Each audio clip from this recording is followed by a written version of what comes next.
Hello, Tailoring Talkers. A quick impromptu episode. This week, the news has been buzzing with the rumours surrounding Aaron Taylor-Johnson being offered the role of 007 James Bond. We have speculated just a tiny bit on the Bondathon over the course of the last couple of years, but I have to say, if this does happen, if Aaron Taylor-Johnson is offered the role of James Bond, I absolutely called it. The moment he stepped onto the screen as the Cockney assassin Tangerine in Brad Pitt's Bullet Train, I called it. I turned around to my wife and I said, that's our next James Bond. He just looked the part in that royal blue striped three-piece suit with the swagger, with the build. He just looked like a killer. And the other thing I love about Aaron Taylor-Johnson is he is such a chameleon. Some of you won't even know who he is. I know that a lot of my clients this week, when I've said, oh, what do you think about Aaron Taylor-Johnson as James Bond? They're like, who are you talking about? And then when I mention his filmography, then they realise that they've seen him. He is such a chameleon. I remember watching Tenet for the third time, and it was only on that third watch that I realised that, spoiler alert, the soldier who rescues the protagonist is Aaron Taylor-Johnson. I was like, oh my god, is that him? And I had to watch the credits just to confirm. But he really does go under the radar.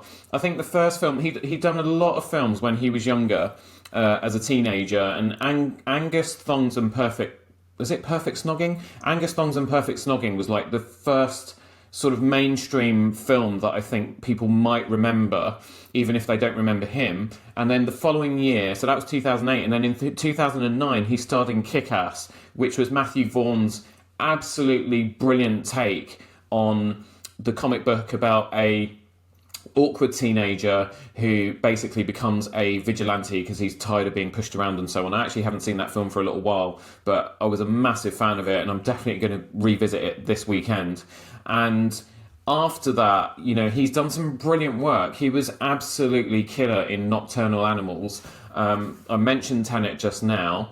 And he also has done some more superhero work. He starred as Quicksilver in a couple of the Avengers movies, Age of Ultron, and he was in Captain America and the Winter Soldier, which, for my money, is still one of the best MCU films ever. And then more recently, Bullet Train, and he's going to be in the Fall Guy remake with Emily Blunt and Ryan Gosling, which comes out really soon. I'm really excited to see that movie. I was a massive fan of the TV show because it used to rerun when I was a little kid in the 1980s.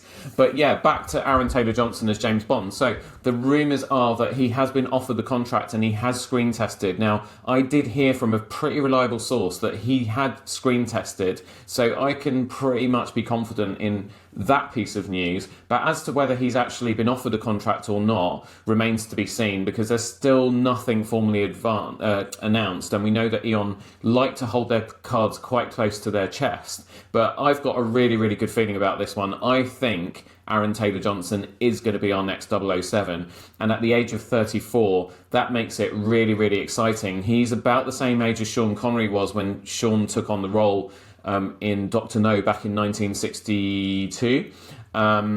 And there's a couple of ways that this could go. They could either be looking at going back in time, because don't forget, 007 got killed in No Time to Die. I'm going to have to definitely put a spoiler alert thing on, just in case there are people watching this that haven't seen these movies and might see them in future. But he was killed at the end of No Time to Die. Now, if we go down the theory that 007 is the same person and has been throughout the movies, because don't forget, on Her Majesty's Secret Service, he gets married, his wife gets assassinated, killed at the end, and then she is mentioned in at least one, if not two, of the Roger Moore movies. And she's also hinted at or mentioned again in one of the Brosnan movies, in GoldenEye, in fact. So, and actually in the Timothy Dalton films as well, I'm pretty sure. So we can kind of safely assume that the Bond we've seen, as in the character, from Dr. No all the way through to No Time to Die, is the same person. Although there are some loopholes in that as well, in the logic and everything. But anyway, just go with me. Which means if ATJ, I'm going to call him, AJT rolls off the tongue a lot better, but anyway, ATJ, if ATJ is 007, The age that he's at makes it really exciting because they could actually go back in time and we could see maybe a Cold War era young Bond properly getting his wings and everything.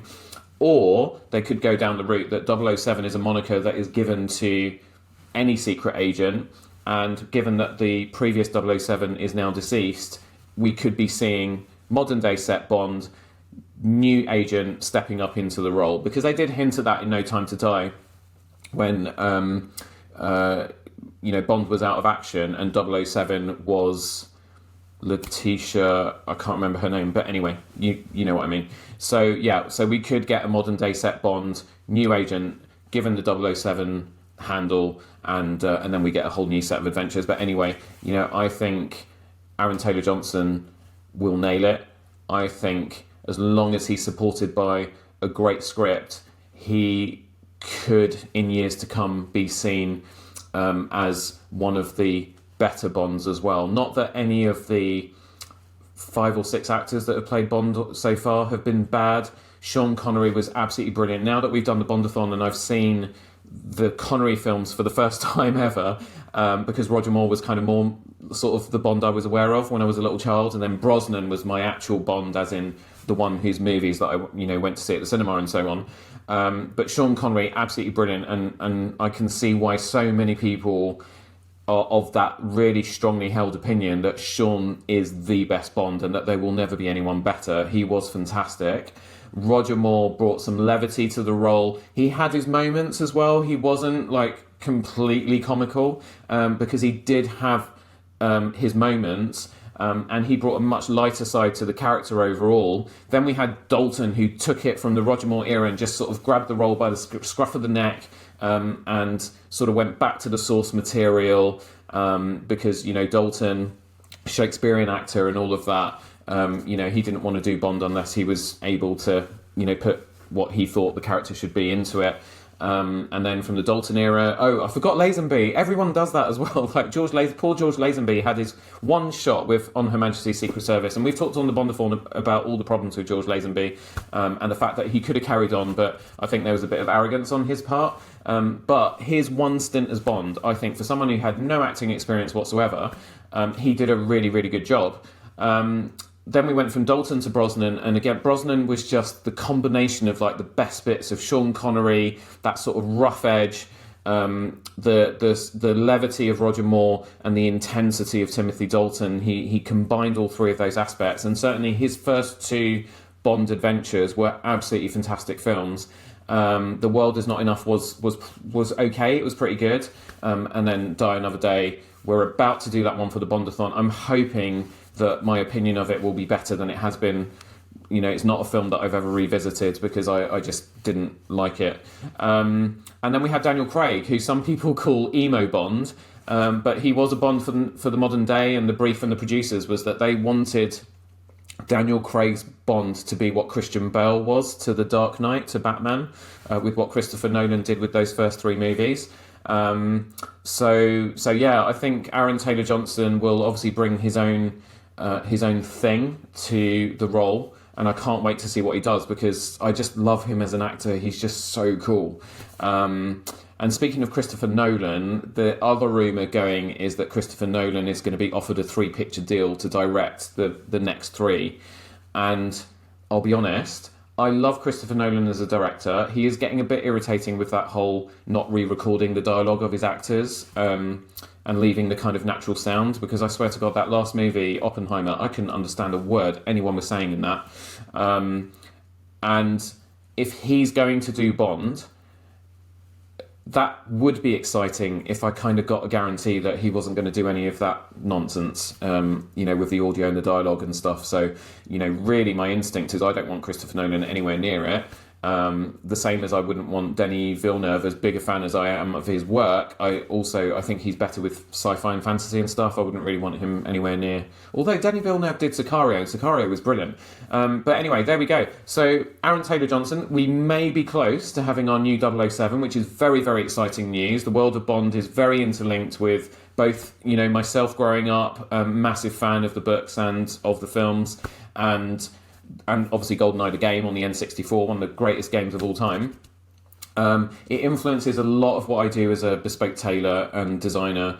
Especially when I'm dressing grooms and C-suite executives and so on, that confidence, that swagger of 007, everybody wants to just capture a little bit of that and bottle it up for themselves.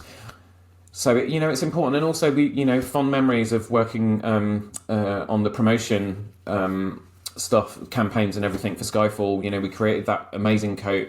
And we did a lot of work with the marketing teams behind Heineken and so on, with a lot of the experience days and things that were all part of the promotion for that film 12 years ago. Bond, very, very dear to my heart. And I just can't wait for them just to announce this now and for them to get on with it. And we should all just ignore the haters, because I think people like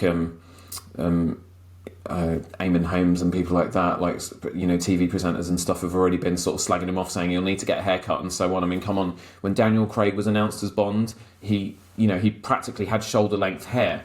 Of course he's going to get tailored and made over before he actually steps in front of a camera.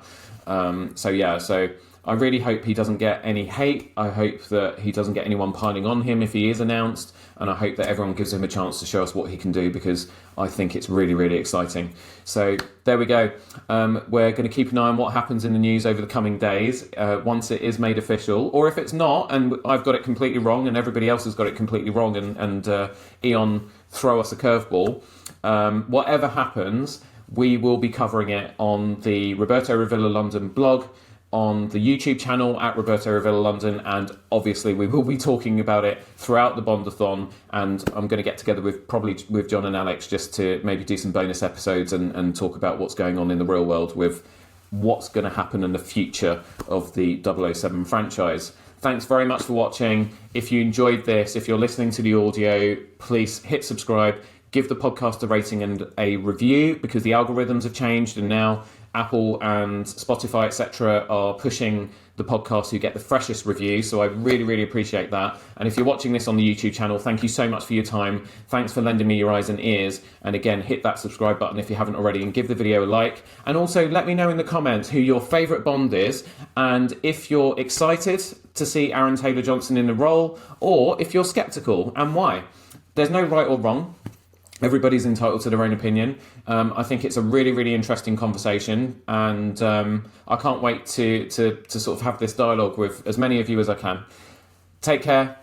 Thanks very much for listening or watching, or both, and I'll see you on the next one.